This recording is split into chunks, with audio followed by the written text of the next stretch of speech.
jenis media pembelajaran. Dari klasifikasinya ada 5. Yang pertama, media tanpa proyeksi 2 dimensi. Media pembelajaran ini memiliki ukuran panjang dan lebar dan tanpa menggunakan alat proyektor untuk pembelajaran tersebut. Contohnya seperti gambar, peta, dan lain-lainnya. Yang kedua yaitu media tanpa proyeksi 3 dimensi. Media pembelajaran ini menggunakan visual 3 dimensi dan media ini dapat berupa asli atau tiruan yang mewakili bentuknya tadi seperti boneka, patung. Yang ketiga, media audio. Media ini mengandalkan indera pendengaran, contohnya seperti radio dan tape recorder. Yang keempat yaitu media dengan proyeksi. Media visual ini memerlukan bantuan proyektor untuk pembelajaran tersebut, yaitu contohnya seperti film, slide, dan overhead projector. Yang kelima yaitu televisi dan VTR atau video tape recorder. Televisi ini untuk melihat gambar dan mendengarkan suara dari jarak jauh. VTR ini untuk merekam, menyimpan dan menampilkan kembali secara serentak video dan gambar dari suatu objek tersebut. Selanjutnya macam-macam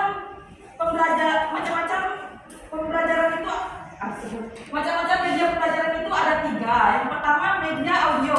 Media audio ini media yang mengandalkan pendengaran, ya, seperti radio tadi, musik, dan sebagainya. Yang kedua itu media visual. Media ini mengandalkan penglihatan. Dia ini tidak bergerak dan tidak bersuara. Contohnya itu seperti gambar tadi, poster, bahkan dan sebagainya. Yang ketiga yaitu media audio dan media visual. Media ini mengandalkan indera pendengaran dan penglihatan. Contohnya itu seperti video, film pendek, dan slideshow. Itulah penyampaian dari saya. Selanjutnya materi seminar akan disampaikan oleh Zareva.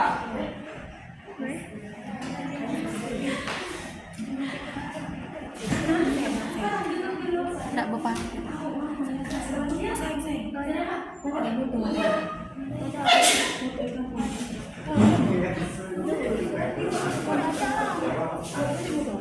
Ini. Baiklah, selanjutnya saya akan menjelaskan manfaat media pembelajaran. Adapun 7 di sini manfaat media pembelajaran. Yang pertama itu dapat menumbuhkan minat dan motivasi belajar siswa. Jadi di sini siswa itu dituntut untuk menumbuhkan minat belajar dan motivasi belajar siswa itu sendiri. Selanjutnya itu dapat dalam jalannya proses pembelajaran akan lebih baik, jelas sehingga dapat dipahami siswa, memungkinkan terjadinya penguasaan serta pencapaian tujuan pengajaran. Adapun selanjutnya itu metode mengajar lebih bervariasi. Maksudnya di sini yaitu metode pembelajarannya itu tidak tertuju pada satu tujuan saja, tetapi berbagai variasi.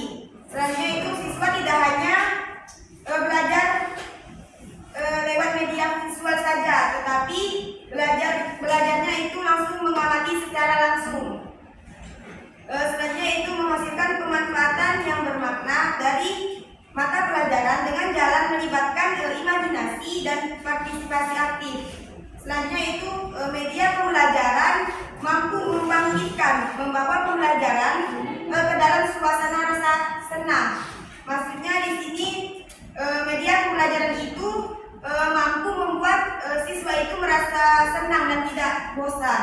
Yang terakhir yaitu media pembelajaran memberikan gambaran kerangka sistematis dalam proses pembelajaran.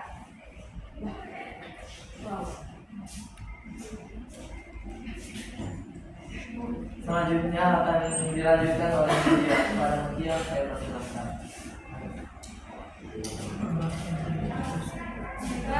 Saya akan membahas yaitu pengertian sumber belajar dan fungsi sumber belajar. Sumber belajar ini yaitu secara sempit adalah disampaikan melalui pesan edukatif. Pesan edukatif ini yaitu informasi yang disampaikan untuk pemahaman kepada pembaca. Nah, terus sumber belajar dalam pengertian sempit ini merujuk pada semua sarana pengajaran menyajikan pesan edukatif baik secara visual maupun audiovisual. Terus sedangkan secara luasnya pengertian sumber belajar ini adalah segala sesuatu yang mencakup semua yang ada di lingkungan. Jadi yang bisa menjadi hasil dari proses pembelajaran. Nah, menurut Ed Galdel, sumber belajar ini adalah pengalaman. Jadi misalnya ada siswa atau mahasiswa yang telah mereka lalui, yang telah mereka alami. Nah, itu dinamakan bisa jadi sumber belajar. Asalkan pengalaman tadi itu bisa menghasilkan sesuatu yang baik. Terus yaitu fungsi sumber belajar. Fungsi sumber belajar yaitu yang pertama memperjelas pesan agar tidak terlalu verbalitas. Verbalitas ini maksudnya tidak terlalu berlebihan kata-katanya. Penjelasan yang berlebihan atau sulit dipahami. Jadi memperjelas pesan agar tidak terlalu sulit. Terus yang kedua mengatasi keterbatasan waktu, ruang, dan tenaga. Terus yang ketiga menimbulkan gairah belajar atau bersemangat belajar. Terus yang keempat memungkinkan anak untuk belajar mandiri sesuai dengan minat dan bakatnya, yaitu kemampuan visual, auditory, dan kinestetik. Visual tadi kan penglihatan. Nah, kalau auditory ini pendengaran, dan kinestetik ini yaitu ke arah fisik. Contohnya itu misalnya dalam sekolah itu ada praktik, ice breaking. Terus dalam kehidupan sehari-harinya itu misalnya kayak dalam belajar memasak, merakit mesin, kayak gitu.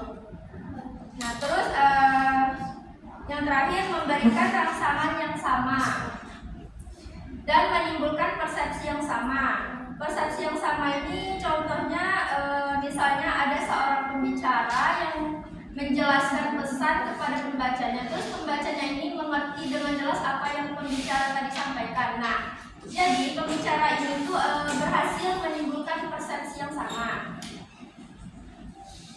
Nah, itulah materi yang bisa saya sampaikan. Selanjutnya saya alih kepada moderator. Baik, selanjutnya akan saya bahas sendiri.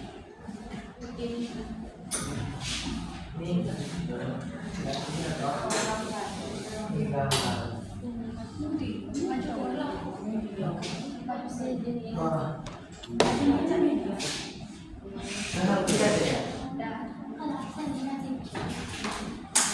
selanjutnya akan membahas mengenai konsep pengembangan sumber belajar. Konsep